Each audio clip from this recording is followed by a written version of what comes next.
నమస్తే welcome to prime 9 focus.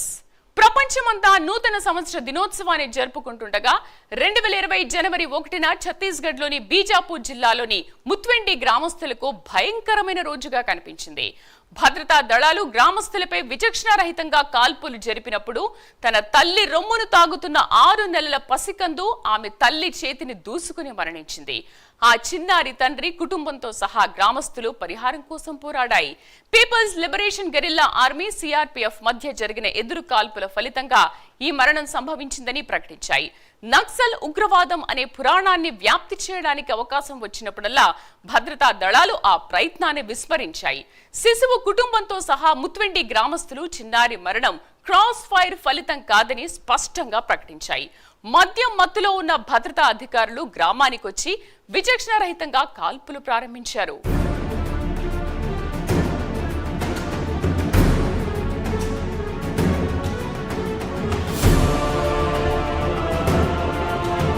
భారత ప్రజలపై యుద్ధంలో భారత ప్రభుత్వం విచక్షణారహితంగా కాల్పులు జరిపిన తర్వాత హత్యకు గురైన ఆదివాసీలను రెడ్ ట్యాగ్ చేయడం ప్రభుత్వాల వ్యూహం.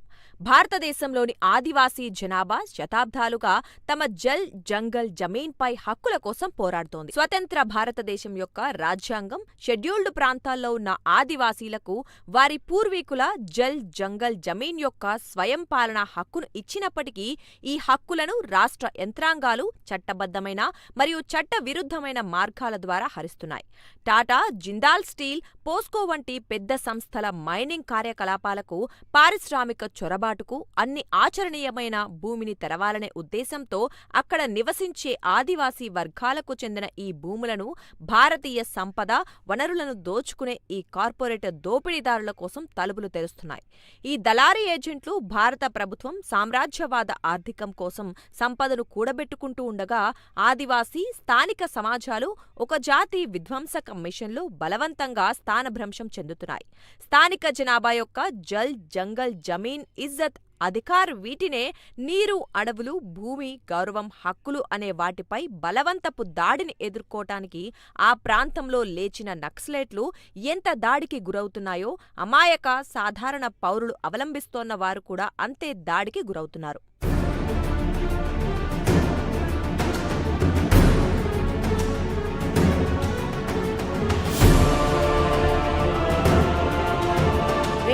"2024 ప్రారంభంలో ఆపరేషన్ కగార్ పేరిట ఫైనల్ మిషన్ ప్రవేశపెట్టింది కేంద్ర ప్రభుత్వం. ఇది బస్తర్ ఆదివాసీలపై నరకయాతనను మిగిల్చింది. శాంతిని కోరుకుంటున్నారనే నిరంతర వాక్చాతుర్యంతో ప్రభుత్వం దీన్ని అమలు చేస్తోంది. మావోయిస్టుల నిర్మూలన లక్ష్యంగా ఈ మిషన్ను అమలు చేస్తున్నట్లే వారితో శాంతికి అనుకూలంగా ప్రకటనలు చేస్తోంది. సాయుధ ప్రతిఘటనతో పాటు వాస్తవానికి ఇది ఆదివాసీ జనాభా ఉనికికి వ్యతిరేకంగా భారత రాజ్యం జాతి విధ్వంసక యుద్ధ నినాదమని చెప్పవచ్చు. బస్తర్లోని అణచివేతకు, దోపిడీకి గురైన ఆదివాసీ రైతులకు శాంతి తెలియచేయకుండా చేస్తోంది కేంద్ర ప్రభుత్వం. ఆపరేషన్ కగార్ అంటే తుది మిషన్ అని అర్థం. ఇది భారత రాష్ట్రం తన సొంత ప్రజలపై చేస్తోన్న జాతి విధ్వంస యుద్ధం. అజుబ్ మడ్లో కేంద్రీకృతమై భారత ప్రభుత్వం ఆదివాసీ పౌరులపై చేస్తోన్న దాడి రక్తపాతంతో కూడుకున్నది. డ్రోన్లు, హెలికాప్టర్లు, ఉపగ్రహ నిఘా మద్దతుతో, 1,00,000కు పైగా పారామిలిటరీ దళాల మద్దతుతో అమెరికా సామ్రాజ్యవాదులు, వారి అనుచరులు అందించిన ఈ దాడి ఛత్తీస్గఢ్లో దశాబ్దాలుగా మావోయిస్టు తిరుగుబాటుదారులకు వ్యతిరేకంగా జరిగిన యుద్ధం యొక్క కొనసాగింపు అని చెప్పొచ్చు. ఛత్తీస్గఢ్లో మావోయిస్టుల ముప్పును తొలగించే లక్ష్యంతో చేపట్టిన ఈ ఆపరేషన్ కగార్ ప్రారంభించామని చెప్పారు కేంద్ర మంత్రి అమిత్ షా.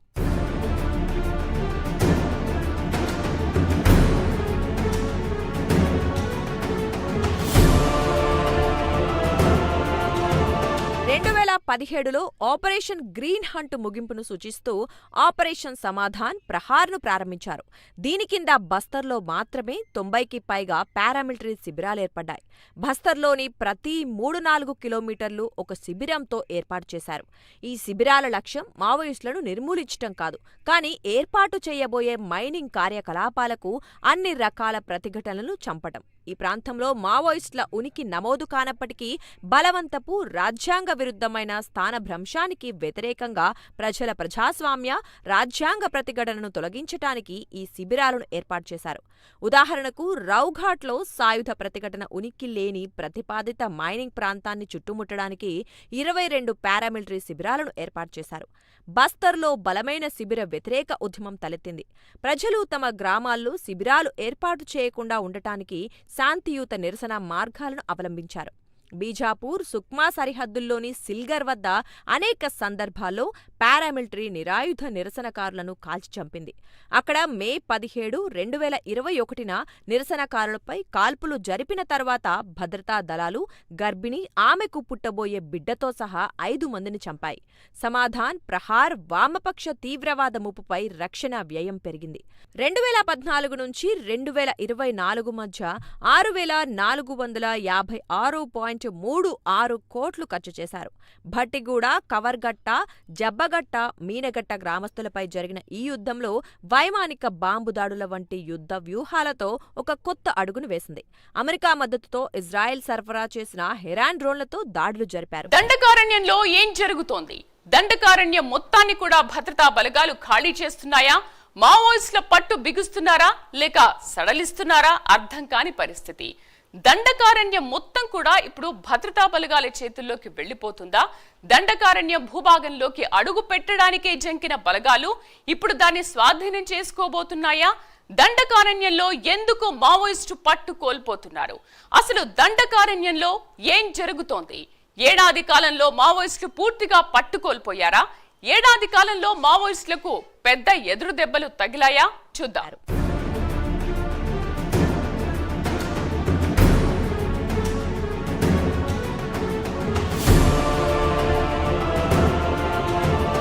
మావోయిస్టులకు అత్యంత పట్టు ఉన్న ప్రాంతం దండకారణ్యం. ఈ ప్రాంతంలోకి పోలీసులు, భద్రతా బలగాలు వెళ్లాలంటే చాలా యాతన పడాల్సి వచ్చేది. చివరికి దండకారణ్యం కొంత భాగమున్న ఆంధ్ర, తెలంగాణ ప్రాంతంలో పోలీసులు సక్సెస్ అయ్యారు. దండకారణ్య అడుగు భాగంలో ఉన్న ఆంధ్ర, తెలంగాణ సరిహద్దు ప్రాంతాల నుంచి మావోయిస్టును పూర్తి స్థాయిలో ఏరివేశారు. ఈ ప్రాంతం నుంచి మావోయిస్టును తరిమివేశారు. మళ్లీ ఈ ప్రాంతంలోకి రాకుండా అక్కడ విపరీతమైన అభివృద్ధి పనులు చేసిపెట్టారు. అయితే ఇప్పుడు ఛత్తీస్గఢ్లోని బీజాపూర్, సుకుమా, ఒడిశాలోని రాయ్పూర్కి అతి సమీపంలో మావోయిస్టు క్యాంపులు విపరీతంగా ఉన్నాయి. అయితే ఆపరేషన్ కగార్లో భాగంగా మావోయిస్టును వచ్చే ఏడాది జులైలోపు పూర్తి స్థాయిలో ఏరివేస్తామని కేంద్ర ప్రభుత్వం ప్రకటించింది. ఈ నేపథ్యంలోనే పెద్ద ఎత్తున భద్రతా బలగాలను మోహరించింది. మావోయిస్టులకు పట్టున్న ప్రాంతాన్ని తమ ఆధీనంలోకి తీసుకోవాలన్న కృత నిశ్చయంతో భద్రతా బలగాలు ముందుకు సాగాయి. ఒకప్పుడు మావోయిస్టులకు అత్యంత పట్టున్న ఈ ప్రాంతంలో ఇప్పుడు భద్రతా బలగాలు పాగా వేశాయి. మావోయిస్టులు ఎటు వెళ్లడానికి ప్రయత్నం చేసినా కూడా భద్రతా బలగాలకు చిక్కిపోతున్నారు. అటవీ ప్రాంతం నుంచి బయటికి వెళ్లే ప్రయత్నం చేస్తుంటే ఎన్కౌంటర్లు జరుగుతున్నాయి. ఈ ఎదురు కాల్పుల్లో మావోయిస్టులు ప్రాణరక్షణ కోసం ప్రత్యేక పరిస్థితులను ఎదుర్కోవాల్సి వస్తోంది.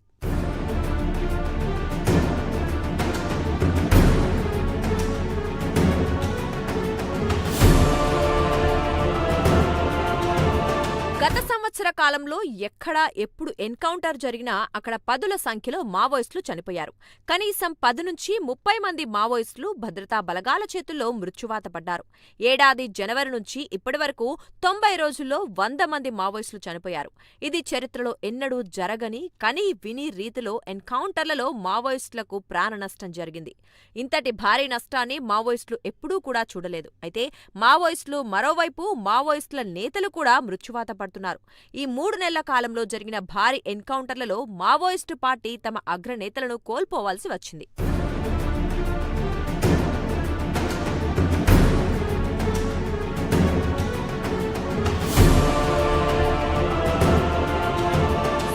పోరాటం ద్వారా విప్లవం సాధించాలని ప్రయత్నిస్తోన్న అతి పెద్ద పార్టీగా దేశంలో గుర్తింపు ఉన్న మావోయిస్టు పార్టీ ప్రధాన కార్యదర్శి నంబాల కేశవరావు అలియాస్ బసవరాజు ఎన్కౌంటర్లో చనిపోయినట్లు ప్రభుత్వం ప్రకటించింది. అయితే ఈ ఎన్కౌంటర్పై పలువురు సామాజిక కార్యకర్తలు, పౌర హక్కుల ప్రజా సంఘాలు, రాజకీయ పార్టీల నేతల్లో ప్రత్యక్షంగా సామాజిక మాధ్యమాల్లో సందేహాలు వ్యక్తం చేశారు. అనారోగ్య కారణాలతో ఒడిశాలో రహస్యంగా చికిత్స పొందుతున్న నంబాలాను పట్టుకుని ఛత్తీస్గఢ్ ఛత్తీస్గఢ్లో ఎన్కౌంటర్ చేశారనే ఆరోపణలు వినిపిస్తున్నాయి. అప్పట్నుంచి ఒక్క ఫోటో కూడా లేదు. సాయుధ పోరాట మార్గం ఎంచుకున్నప్పట్నుంచి నంబాల కేశవరావు అత్యంత జాగ్రత్తగా వ్యవహరించేవాడని ఆ పార్టీకి చెందిన సానుభూతి పరులు, మాజీ మావోయిస్టులు చెప్తున్నారు. తినడం, పడుకోవటం ఇలా ప్రతి అంశంలో జాగ్రత్తలు తీసుకునేవాడని తెలుస్తోంది. అజ్ఞాత జీవితం గడిపే వ్యక్తులు ఎట్టి పరిస్థితుల్లోనూ తమ ఫోటోలు, ఛాయాచిత్రాలు, ఇతర ఆనవాళ్లు బయటపడకుండా జాగ్రత్త పడాలని తోటి కామ్రేడ్లకు చెప్పేవాడని అంటున్నారు. తాను స్వయంగా ఫోన్లకు దూరంగా ఉండడమే కాకుండా తాను ఉన్న ప్రదేశంలోనూ ఫోన్లు, కెమెరాలకు అనుమతి ఇచ్చేవాడు కాదని తెలుస్తోంది. ఈ కారణంగానే 45 ఏళ్ల అజ్ఞాత జీవితంలో ఆయనకు సంబంధించిన ఒక్క ఫోటో కూడా బయటికి రాలేదు. ఎంతో జాగ్రత్తగా ఉండే వ్యక్తి ఎన్కౌంటర్కు గురి కావడం, 45 ఏళ్ల క్రితం అజ్ఞాతంలోకి వెళ్లడమే కాకుండా కనీసం ఫోటోలు కూడా చూసిన దాఖలాలు లేవనే నేపథ్యంలో వెనువెంటనే అతని భద్రతా దళాలు గుర్తించడం సందేహాస్పదమన్న వాదనలు వినిపిస్తున్నాయి.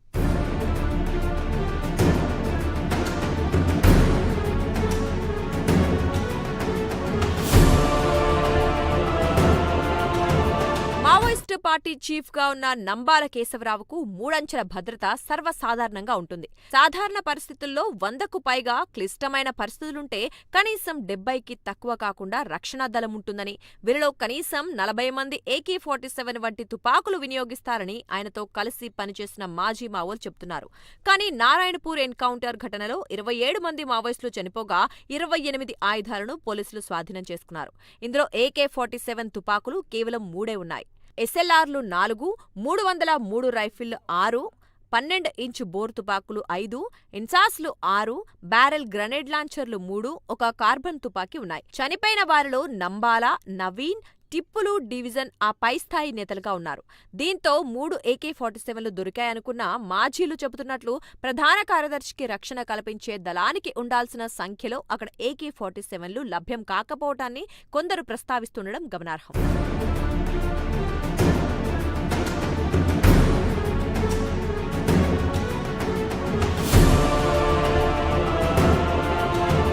నారాయణపూర్ ఆపరేషన్లో డిస్ట్రిక్ట్ రిజర్వ్ గార్డ్స్ బలగాలు పాల్గొన్నట్లు పోలీసులు ప్రకటించారు. అయితే జంగిల్ వార్ఫేర్లో శిక్షణ పొందిన కోబ్రా బలగాలు, యుద్ధ తంత్రాల్లో ఆరితేరిన border security force, Indo Tibetan police force, ఆధునిక ఆయుధాలు ఉపయోగించే CRPF జవాన్లతో సాధ్యం కానిది కేవలం 4 జిల్లాలకు చెందిన మాజీ మావోలతో కూడిన DRG బలగాలు మావోయిస్టు చీఫ్ను ఎన్కౌంటర్ చేయడం ఎలా సాధ్యమైందనే వాదన వినిపిస్తోంది. అయితే మావోయిస్టు పార్టీ చీఫ్ను పట్టుకునేందుకు దశాబ్దాల తరబడి శ్రమిస్తున్నామని, వందలాది మంది పోలీసులు నిరంతరం ఇదే పనిలో ఉన్నారని, చివరకు తమ కష్టం ఫలించి నంబాల ఆచూకీ తెలుసుకున్నామని, లొంగిపోమ్మని చెబితే వినకుండా కాల్పులు జరపటం వల్లే ఎన్కౌంటర్లో ఆయన ప్రాణాలు కోల్పోయారని చాలా మంది మావోయిస్టులు ఘటనాస్థలి నుంచి తప్పించుకున్నారని పోలీసు వర్గాలంటున్నాయి.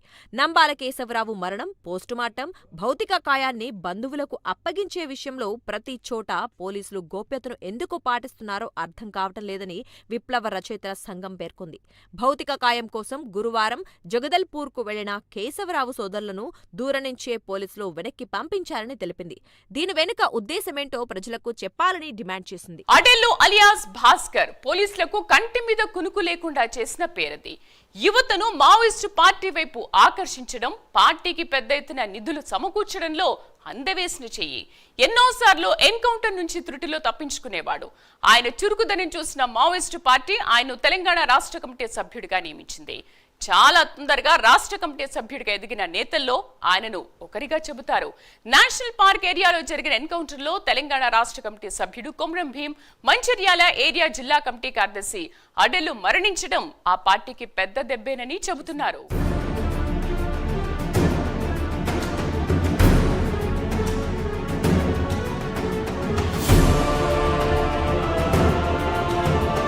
భాస్కర్ బోధ్ మండలం పొచ్చెర గ్రామంలో జన్మించిన భాస్కర్ 10వ తరగతి వరకు బోర్డులో చదివాడు. 1989 నుంచి 91లో నిర్మల్లో ఇంటర్ చేశారు. ఆ సమయంలో రాడికల్ స్టూడెంట్ యూనియన్ అధ్యక్షుడిగా పనిచేశారు. అభ్యుదయ భావాలు కలిగిన భాస్కర్ ఆ సమయంలోనే నక్సల్స్ బరివైపు ఆకర్షితులయ్యారు. విద్యార్థి దశలోనే 1989 కాలంలో భూ పోరాటాలు విస్తృతంగా సాగుతున్న సమయంలో తాను కూడా అందులో పాల్గొన్నాడు. 1994-95లో దళంలోకి ప్రవేశించాడు. బోధ్ దళ సభ్యుడిగా పనిచేసి ఇంద్రవెల్లి దళం డిప్యూటీ కమాండర్గా ఎదిగాడు. కేంద్ర కమిటీ ఆదేశాల మేరకు ఛత్తీస్గఢ్ దండకారణ్యంలోకి వెళ్లాడు. 25 ఏళ్ల వయసులో భాస్కర్ దళంలో చేరినట్లు కుటుంబ సభ్యుల ద్వారా తెలుస్తోంది. తల్లిదండ్రులు చనిపోయారు. భాస్కర్కు 3 సోదరులు. ఆయన దళంలో పనిచేస్తున్న సమయంలోనే సహచరురాలు లింగవ్వను వివాహం చేసుకున్నారు. ఆమె కూడా ఎన్కౌంటర్లో మరణించారు.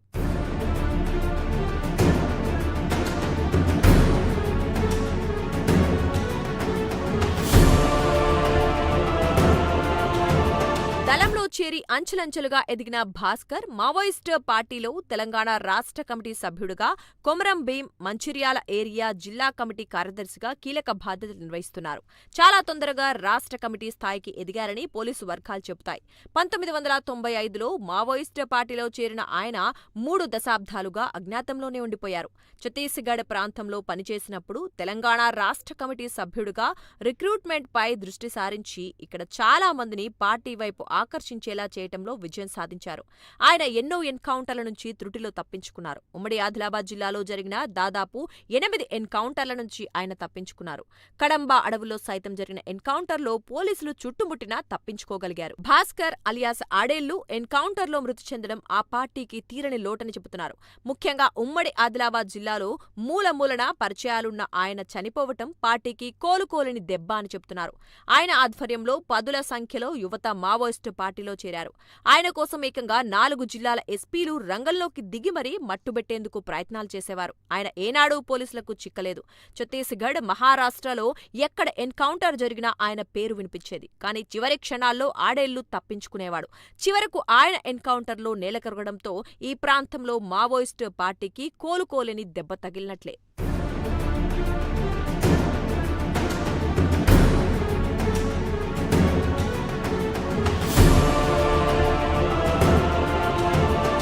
సహచరి సోదరుడు ఓ ఎన్కౌంటర్లో మరణించినప్పుడు అక్కడ దొరికిన తన ఫోన్లో ఈ ఫోటో కనిపించిందట. చాలా మంది సీనియర్ నేతలు అనారోగ్యాలకు గురై మరణిస్తున్నారు. చలపతిని కూడా ఏవో అనారోగ్య సమస్యలు తన మొబిలిటీని పరిమితం చేశాయి. గతంలో ఎన్నడూ లేనంతగా ఆపరేషన్ కగార్లో భాగంగా కేంద్ర ప్రభుత్వం గరిష్ట స్థాయిలో సాధనా సంపత్తిని వాడుతోంది. టెక్నాలజీని కూడా. అందులో ఒకటి డ్రోన్లు. ఆధునిక డ్రోన్లు కిలోమీటర్ల కొద్దీ నిఘా వేసి అడవుల్లో గుంపుల కదలికల మీద ఖచ్చితమైన ఉనికిని పోలీసులకు అందిస్తాయి. దీనికి తోడు ఇన్ఫార్మర్లు. ఎప్పుడైతే దళాలు ఆత్మరక్షణలో పడిపోయాయో ఇన్ఫార్మర్లలో ధైర్యం పెరిగింది. ప్రత్యేకంగా నక్సల్స్ అణచివేత కోసం ఏర్పాటైన రాష్ట్రాల ప్రత్యేక బలగాలు, కేంద్ర సాయుధ బలగాల నడుమ సమన్వయం, కమ్యూనికేషన్స్ బాగా పెరిగాయి. పార్టీలోకి కొత్త రిక్రూట్మెంట్లు లేవు. గతంలో పోలీసు బలగాలకు దుర్భేద్యంగా కనిపించిన దట్టమైన దండకారణ్య ప్రాంతాల్లోకి కూడా ఇప్పుడు పోలీసులు నిరాటంకంగా ప్రవేశించగలుగుతున్నారు.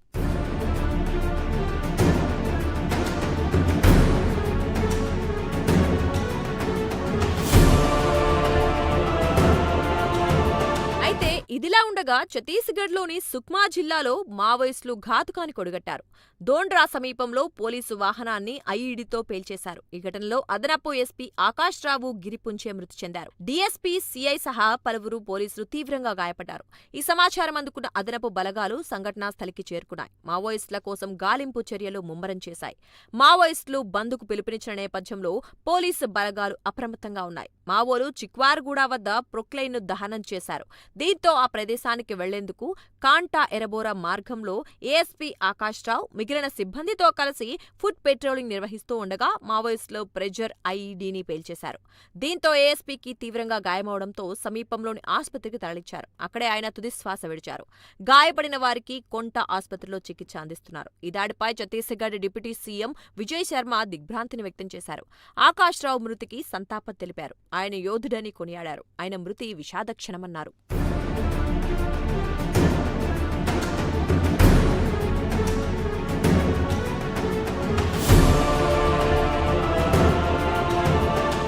తోడు ఇటీవలి కాలంలో పార్టీలో చేరిన చాలా మంది కార్యకర్తలు కూడా ఎన్కౌంటర్లో మరణించారు. మావోయిస్టులు ఎందుకు భద్రతా బలగాలకు చిక్కిపోతున్నారు? అసలు దీని వెనకాల ఉన్న కారణాలేంటి? మావోయిస్టులో కోవర్ట్ ఆపరేషన్ కొంప ముంచుతోందా?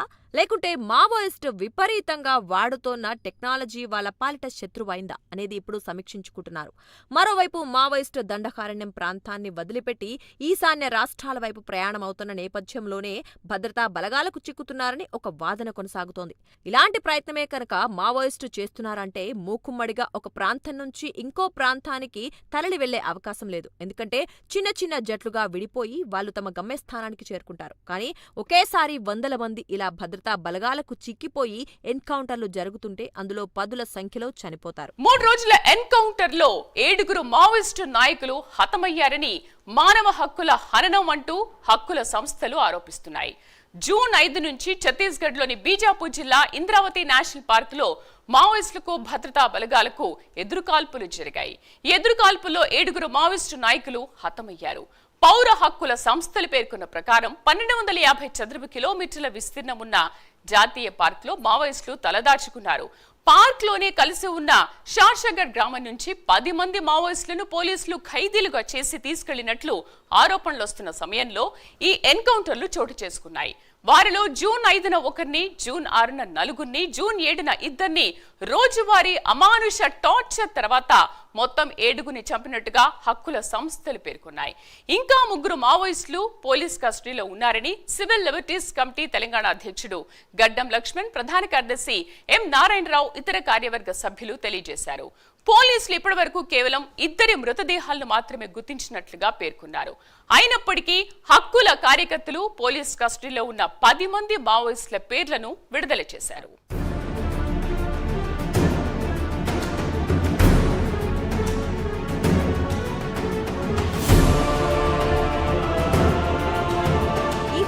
సిపిఐ సెంట్రల్ కమిటీ సభ్యులు టెంటు లక్ష్మీ నరసింహాచలం అలియాస్ సుధాకర్, సిపిఐ తెలంగాణ రాష్ట్ర కమిటీ సభ్యులు మైలారపు ఆదేలు అలియాస్ భాస్కర్ ఉన్నారు. చనిపోయారని పోలీసులు ధృవీకరించింది వీరిని మాత్రమే. అదనంగా లక్ష్మణ్ జారీ చేసిన ప్రకటన ప్రకారం జూన్ 7న మరొక తెలంగాణ రాష్ట్ర కమిటీ సభ్యులు బండి Prakash, Dandakaranya special zonal committee సభ్యులు పాపారావు మరణించినట్లు తెలుస్తోంది. పోలీసు కస్టడీలో ఉన్నవారిలో డివిజన్ కమిటీ సభ్యులు Ramanna, national park area committee secretary Dilip, Dandakaranya area committee మహిళా కార్యదర్శి Situ, national park area committee సభ్యులు సునీత, మహేష్, మున్నా ఉన్నారు.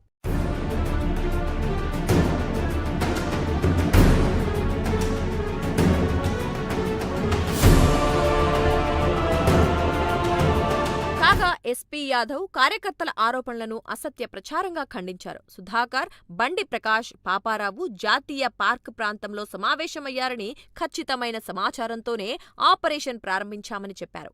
జాయింట్ బలగాలైన special task force, district reserve guard, cobra యూనిట్లు అడవిని జల్లెడపట్టారని పేర్కొన్నారు. సుధాకర్ మొదటి రోజు ఎదురుకాల్పులో హతమయ్యాడని, సంఘటనా స్థలంలో ఒక AK-47 తుపాకీ స్వాధీనం చేసుకున్నామని చెప్పారు. ఇది మావోయిస్టు పార్టీ ప్రధాన కార్యదర్శి నంబాల కేశవరావు మే 21న నారాయణపూర్ జిల్లాలో హతమైన తర్వాత పోలీసులకు మరొక పెద్ద విజయమని పేర్కొన్నారు. మరో 4 మావోయిస్టులు జూన్ 6 ఉదయం, రాత్రికి హతమయ్యారని, భాస్కర్ వారిలో ఒకరని తెలిపారు. జూన్ 7న మరో 2 హతమయ్యారని చెప్పారు. సుధాకర్, భాస్కర్ మినహా మిగతా 5 మృతదేహాల గుర్తింపు కోసం ప్రయత్నాలు కొనసాగుతున్నాయని తెలిపారు. మావోయిస్టుల మృతదేహాల గుర్తింపు ప్రకటించిన హక్కుల సంస్థలపై అసంతృప్తిని వ్యక్తం చేశారు. ఎదురు కాల్పులలో కొంతమంది భద్రతా సిబ్బంది గాయపడ్డారు, మరికొంతమంది పాము కాటుకు గురయ్యారు, కొంతమంది డీహైడ్రేషన్ బారిన పడ్డారని తెలిపారు.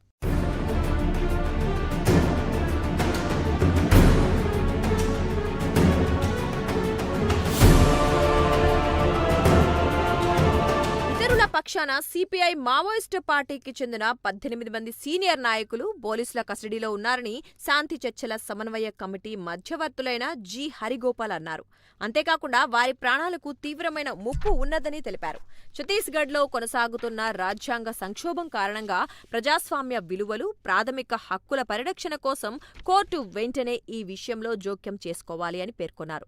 గతంలో ఛత్తీస్గఢ్లో కలెక్టర్లు అలెక్స్ పాల్, వినయ్ కృష్ణను మావోయిస్టులు కిడ్నాప్ చేసినప్పుడు వారిని విడుదల చేయడానికి హరగోపాల్ మధ్యవర్తిగా ఉన్నారు. 2004లో అవిభక్త ఆంధ్రప్రదేశ్లో వైఎస్ రాజశేఖర రెడ్డి ప్రభుత్వం చేపట్టిన శాంతి చర్చల్లో పాల్గొన్న మావోయిస్టు ప్రతినిధుల్లో సుధాకర్ ఒకరిగా ఉన్నారు. అతను CPI revolutionary political school regional బ్యూరోకు నాయకత్వం వహించేవారు. మావోయిస్టు పార్టీ నుంచి అతనికి 2 అంచెల భద్రత ఉండేదని హక్కుల కార్యకర్తలు చెప్పారు. అతను నిజమైన ఎన్కౌంటర్లో హతమయ్యాడని, అందువల్లనే అతని మృతదేహమే అక్కడ లభించిందని పోలీసులు అంటున్నారు.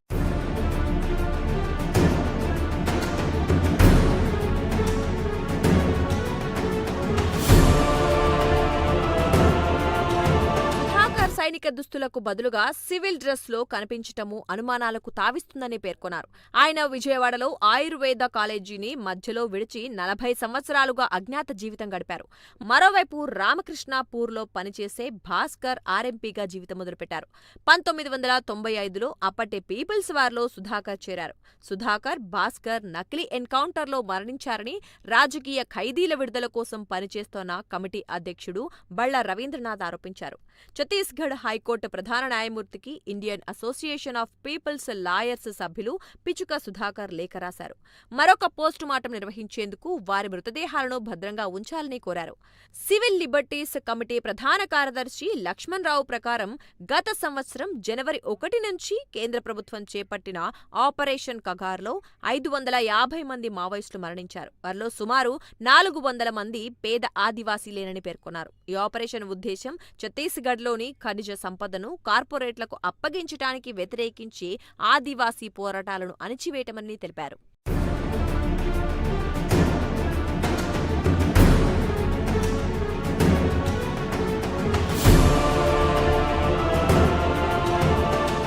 మావోయిస్టులు భద్రతా బలగాలకు ఎలా చిక్కుతున్నారనే దాని మీద ఇప్పుడు ఒక పెద్ద మిస్టరీ కొనసాగుతోంది. నక్సలైట్ల నుంచి మావోయిస్టులుగా రూపాంతరం చెందిన తర్వాత కూడా ఇంతటి నష్టాన్ని ఎప్పుడూ మావోయిస్టులు ఎదుర్కోలేదు. ఏదేమైనప్పటికీ కూడా మావోయిస్టుల ఏరివేతలో కేంద్ర ప్రభుత్వం పూర్తిగా సక్సెస్ అవుతుందనేది సత్యం. ఇది వాల్టి ప్రైమ్ 9 ఫోకస్. మరొక అంశంతో మళ్ళీ కలుద్దాం. నమస్తే.